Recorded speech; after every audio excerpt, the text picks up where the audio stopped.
Welcome back to my channel, y'all. So in today's video, we're going to be covering why I believe a healthy Joel Embiid, is the best player in the National Basketball Association. I know it sounds crazy. I know we've been seeing what Jokic has been doing. I know we've been seeing what even the likes of Luka Doncic has been doing. I know we've been seeing even a guy like what Giannis has been doing. But to start this off, I do want to cover Embiid's scoring and how generational his four-level scoring is. So I'm going to show you this graph. So on this graph, you can see he is shooting 75% at the rim on 6 attempts. We're just going to cover the field here. You're going to see he's shooting six attempts in a short midi on 47%, which is all-time great short mid-range shooting. And these are gem shots that Joel Embiid is taking if you watch this game. In the long midi, he's taking 5 attempts, 52% in the long midi. This is all-time great low. This is stuff like guys back in the day, like guys you'll see Amari Stoudemire. This is Amari Stoudemire-esque. This is better efficiency than what guys like Kevin Garnett was shooting back in the day. Obviously the three-point percentage in 2023 was not that high, but this is what I want you to pay attention to. 12 attempts from the free throw line at 86% from the free throw line. This is GOAT level scoring production. And the reason why I say the free throw line is so important is when you're taking 12 of them a game and you're making them at the clip that he's making them, that's probably going to be the most impactful part of scoring, that you can probably bring anything for anybody's scoring game in the league right now. Joel Embiid's free throw shooting will probably be the most valuable. Him and probably Shai Gilgeous-Alexander's, because both of them are easily the best free throw shooters in the league right now. And think of 2 free throw shots as a shot attempt.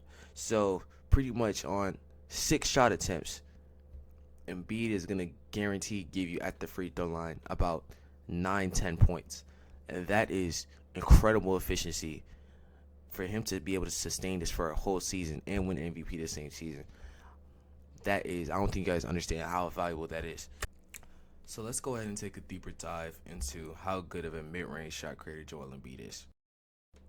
So in these clips, you're going to see a reoccurring thing. I want you to pay attention to how Joel Embiid only needs a tiny bit of space to be able to get his shot off, and that shot is chicken. Look at this. You're gonna see he only needs a tad bit of space here on Al Horford.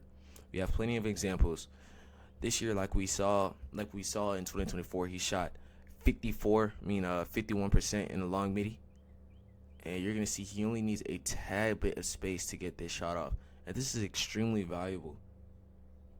Especially if you're able to hit these mid-range shots at a 51% clip. That is a very good shot. This is one of the best defenders here in Anthony Davis, and he only needs a slight bit of space to operate and get that shot off. And this shot was absolutely unstoppable.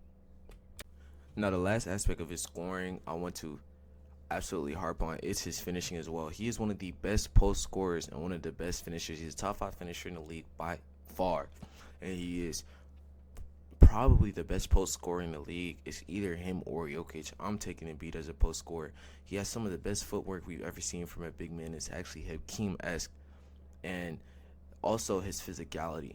He's really a do-it-all type of guy. He can give you finesse, and he's one of the most physical guys in the league as well. With Embiid's combination of physicality and finesse, I do think that allows him to be probably the best post scorer in the league. I also do believe he's one of the best play finishers we've ever seen in a big man as well. Especially with his physicality at the basket, he has elite touch for a big man. And not play finishing, it doesn't only just have to be at the basket. You're going to see a lot of sets where Tyrese Maxey has the lane to the basket. He'll be able to draw into, and they'll give the ball to Embiid, and Embiid will be able to finish the play at the top of the key. Or maybe even a three-point shot. He might even pop for a 3, and it will be chicken. So that's just pretty much all I wanted to cover when it comes to his scoring. I do think him or Shai Gilgeous-Alexander, who I'll cover in another video, are probably easily the 2 best scorers in the league right now. So now that we've covered Joel Embiid's scoring, I do want to get into his defensive bag here.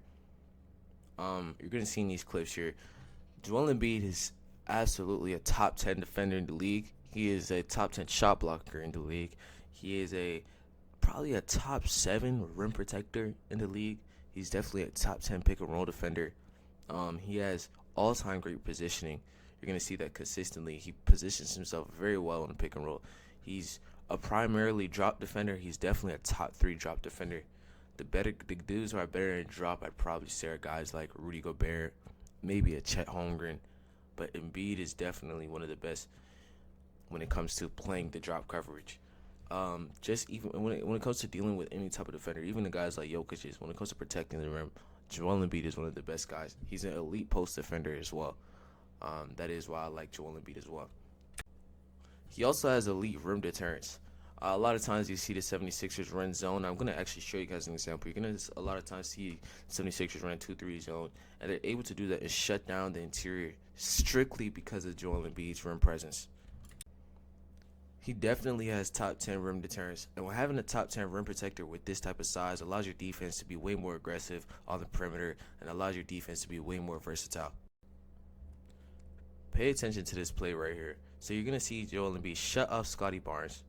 You're going to see him also be able to come and shut down OG and still be able to block Jakob Poeltl. And the 76ers on that play were running a zone coverage right there. That is the coverages and the versatility of defense that Joel Embiid allows you to have strictly because of his presence in the paint, and he's still able to swat Jakob Poeltl on that play. Embiid's defense is a big reason why, obviously, I have him over a guy like Jokic, who I'll also cover in another video. But as y'all all know, Jokic's defense is definitely not good at all. It's actually negative and a detriment to his team. Like I said, I will cover that, but that is a big reason, especially as a rim protector. You're going to have the most impactful part of your defense, which is shutting down the paint, and that is the most efficient shot. So with having that defensive responsibility, Embiid being obviously probably a top 5 offensive player and most definitely a top 10 defensive player, for those reasons, he is my best player in the league.